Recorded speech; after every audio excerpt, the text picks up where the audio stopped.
Welcome to the first episode of Caregiving in the 21st Century. And the title of this episode is going to be Caring for Others Without Losing Yourself. And that's what the entire series is really going to be about. First, let me introduce myself. My name's Tiffany. I am first and foremost have been a caregiver. My husband passed away in April of this year, which is now 2025. He battled two primary cancers for about a little over 2 years and passed away at the age of 48. We have a son who is now 5, so he was 4 when my husband passed. And I am also a nurse, and I've worked in healthcare since 2002. I started as an EMT basic. I went and got my LPN. Was an LPN up until 2022 when I graduated with my BSN. But throughout that career, I've spent a lot of time in ambulatory settings, working at doctor's offices, doing prior authorizations, dealing with insurance companies, and over a lot of different types of offices, from specialist to primary care, and also population health. When it came to my husband and caring for him and trying to navigate the healthcare system, I was surprised with how much even I struggled knowing what I know.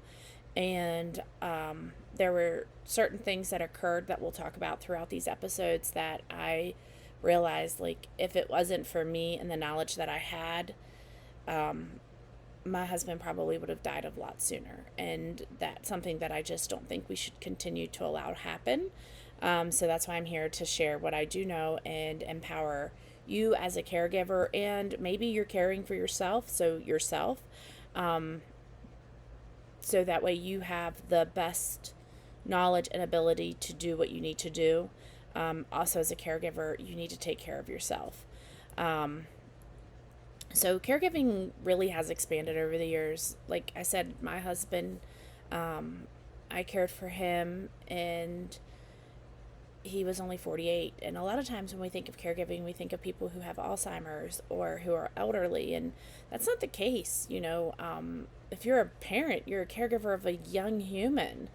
And sometimes that's even a struggle, especially if they have chronic conditions like ADHD, asthma, juvenile diabetes, things like that, where you're trying to keep them healthy. And when you're dealing with insurance companies and physician offices and hospitals, it can become very complicated at times, and it's hard to know what it is you need to do. And burnout has been, I think, a lot worse of late. We've thought of a caregiver in the past as this martyr, and really that role's changing, and we'll get into that more throughout the series of these episodes. But if you're on an airplane, the very first thing that they tell you is to put the oxygen mask on yourself if there's an emergency. And that's because you need to be able to put the oxygen masks on the others. But if you don't have oxygen, you're not ever going to be able to do that anyways. And even though we're not up in the air, it's still the same for us as a caregiver. You've got to care for yourself, because if you don't, you're just going to burn yourself out, and you're not going to be able to care for the person that you want to take care of.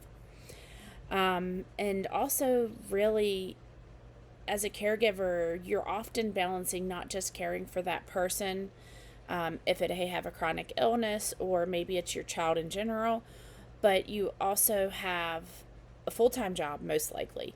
And there's multiple caregivers. And so, like, this is really another full-time job that people don't talk about. It's like the hidden job that you're not being paid for, but it takes up a lot of your time.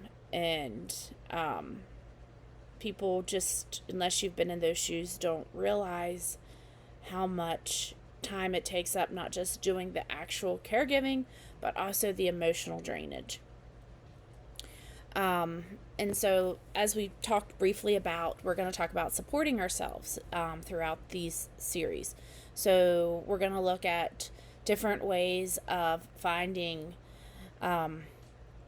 ways to have self-care, and I'm not talking about go relax in a bubble bath, because I mean, well, if that is how you like self-care, fine, go do it. I'm not a bubble bath person, but how do I get 5 minutes just to myself to think and breathe? How do I keep things together, to be organized so I'm not in a chaotic moment when it comes to like a doctor's office visit? And then also we'll figure out how to reconnect with your joy. And because joy is something that we all need to have in our life, connecting with it sometimes is hard when you think, I can't find the joy right now, or I don't have time for that because I'm busy caring for my loved one. And then also like how creativity can help you, because one of the things that really helped me, that 2 years that I was with my husband caring for him, was my creativity, whether it was crafting something or writing. Those were the things that really helped me take time for myself. And we're going to get into some technology and tools. So, technology, there is Google, which I will say this, please don't always go and Google everything that you find wrong without understanding more behind it. People go and Google like symptoms, and then it always comes back with like cancer or they're dying. So, like, it's not always the worst that's going to happen.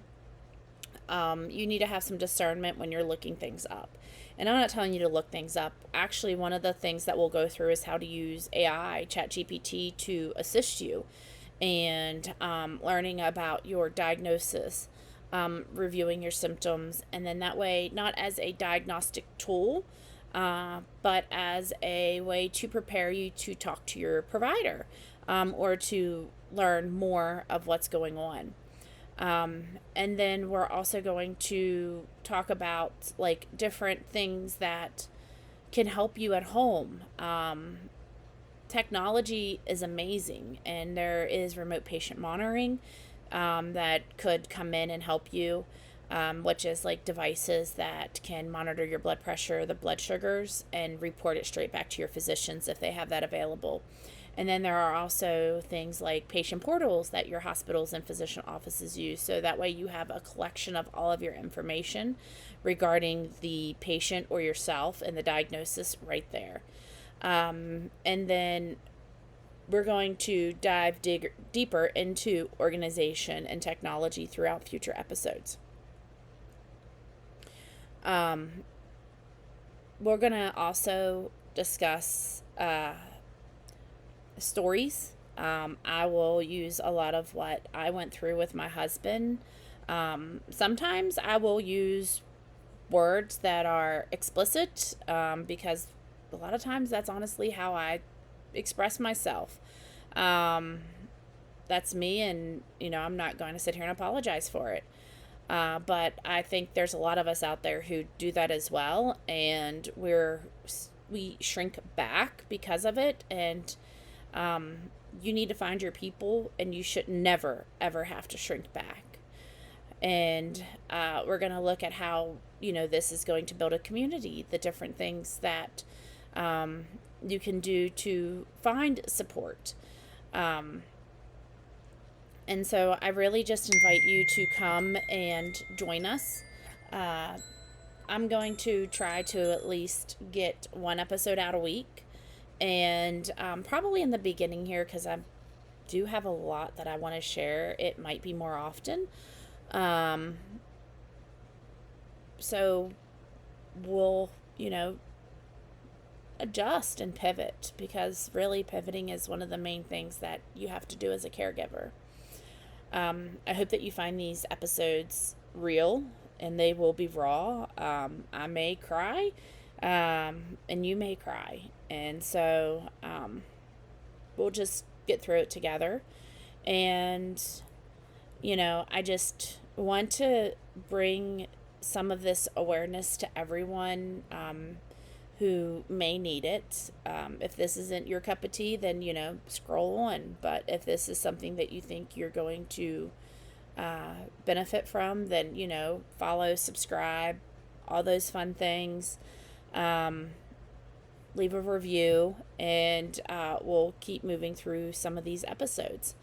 But, the very first thing, or the last thing that I want to leave with you today is you cannot pour from an empty cup, but you can refill it.